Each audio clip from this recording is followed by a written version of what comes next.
son vaxtlar Ermənistanla Rusiya arasındakı münasibətlər çox gərginləşib. Ermənistan ODBK kimi tanınır, KTMT onun tərcüməsi biraz çətindir. Kollektiv təhlükəsizlik müqaviləsi. Onun iclaslarında, tədbirlərində iştirak eləmir. Paşinyan bu yaxınlarda müsahibəsinə baxdım. Deyir ki, mən istəyirəm ki, bizi oradan çıxarsınlar. Artıq Avropa İttifaqına bir mənalı şəkildə üst tutub və onların Noyan Tapan agentliyinin mən o rus dilində belə müsahibələri gedir. Rusiya bilən ermənilərin müsahibələri, siyasətçilərin falan, analitiklərin müsahibələri gedir. Onların hamısı da Ermənistan hökumətinin mövqeyini dəstəkləyirlər ki, doğrudan da biz getməliyik Avropa İttifaqına. Paşinyan elan edir ki, biz Avropa İttifaqına üzv olmaq sürəcini yaxınlarda başlatmaq niyyətindəyik. Və çox mühüm fakt bilirsiniz nədir? Ermənilərin verdiyi məlumata görə Rusiya deməli, Azərbaycanla Ermənistan arasında onsuz da ticarət əlaqələri yoxdur.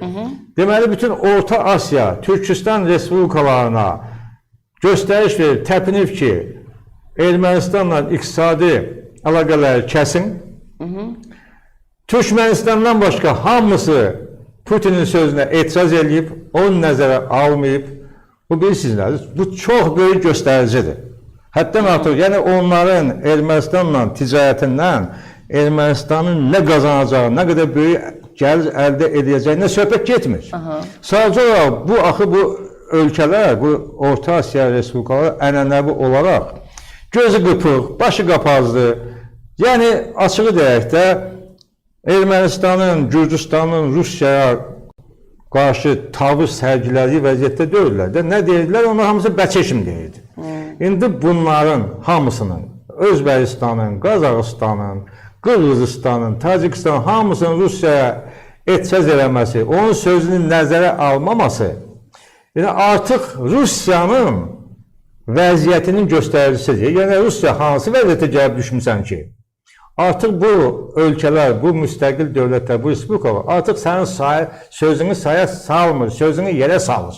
Yəni bu onun göstəricisidir ki, artıq Rusiya xeyli dərəcədə və hələ həlledici vəziyyətə gəlib çıxmırsa, xeyli dərəcədə nəinki bütün dünyada, hətta ağası özünü ağası saydığı MDB məkanında da nüfuzunu itirib, sözü keçmir. Hətta Orta Asiya kimin gözü qıpıq bir xalqlara, ölkələrə sözü keçmirsə, bu Rusiyanı, Putini ayıldan bir elə bir ki, o vəziyyəti pis olana, nə bilim, o yuxuya gələn nişatı spirti burnuna tuturlar ki, bunu ayılsın da. Bu hadisə Rusiya üçün nişatı spirti rolunu oynamalı ki, ay Putin, nə həyək ki, başa düş də, başa düş. Yəni, ham üzünə ağ olur. Ermənistan belə gedir. Orta Asiya sənib Ermənistana qarşı sanksiyalarda... Paşinyana sənə meydan oxuyur. Hə, oxuyur. Orta Asiya neçə ölkədə, Türkmenistandan başqa, hamısı sənin sözünü yerə salır. Ermənistana qarşı sənin o sərt münasibətinə qoşulmur. Yəni, Koçaryanın həbsi də Putinə bir, yəqin ki, bir, doğrudur, bu daxildə baş verən hadisədir, amma Putin hər halda Koçaryan onun kadrıydı, istərdi ki... Çox böyük. Çox böyük, eləmi? Xırda bir hadisə deyil. Şey gələndə, mənim yadımda ki, Koçaryan əvvəlki dəfə Paşinyan təzə hakimiyyətə gələndə həbsdə idi. Putin Ermənistana səfər edəndə Koçaryanın arvadını çağırdı, onunla görüşdü.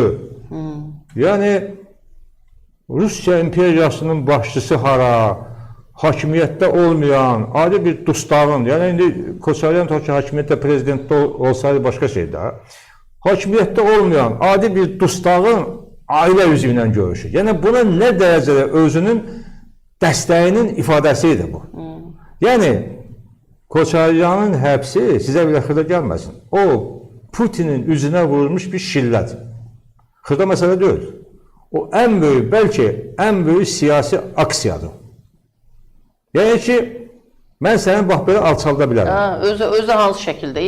Deməli, Koçaryanın oğlunun arvadında, yəni Koçaryanın gəlininin, müğənni gəlininin salonlarına baskın şəkildə, baskın ediblər. Hətta ötən gün parlamentdə sən və ailən niyə milyonçusuz deyib, oğul Köçəryana, yəni Hayastan Partiyasından deputat olan oğul Levon Köçəryan arasında, Paşinyanla onun arasında bir ciddi gərginlik də yaşanıb.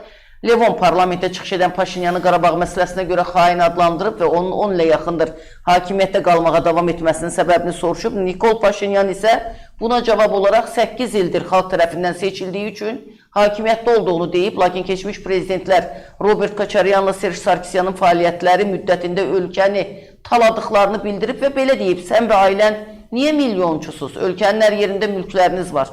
Hamısını vətəndaşların gəlirlərinin hesabına qazanmışsınız.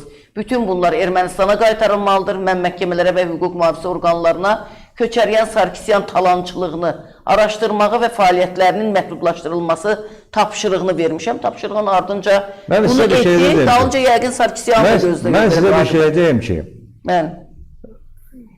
Koçaryanın həbsi adi bir məsələ həm də ona görə deyil ki, orada Ermənistan cəmiyyətində bir sosial sifarişdir bu.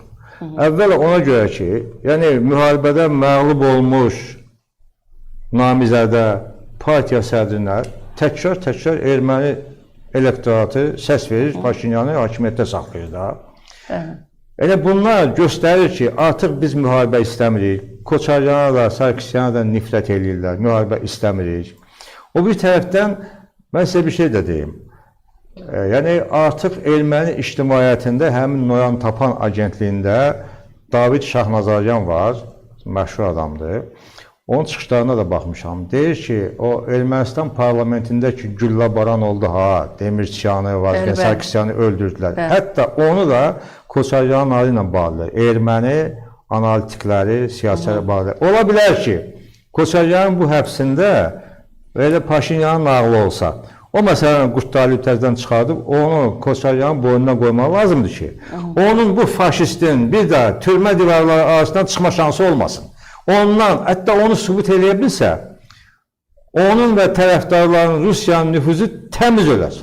Siz elə yaxşı deyirsiniz, mən elə deyirəm ki, kaş elə 1-ci Qarabağ müharibəsindəki cinayətinə görə Azərbaycana təhvil verələr, onu da Sarkisyanda. Yox, az inandırıcıdır, o kəşf verərlər, əlbəttə verərlər, az inandırıcıdır, amma onun o günahlarını boynuna qoyub, ömrü onu həbsə atmaq lazımdır və dediyim kimi də o Rusiyaya, şəxsən Putinə vurulmuş sərt bir şillədir.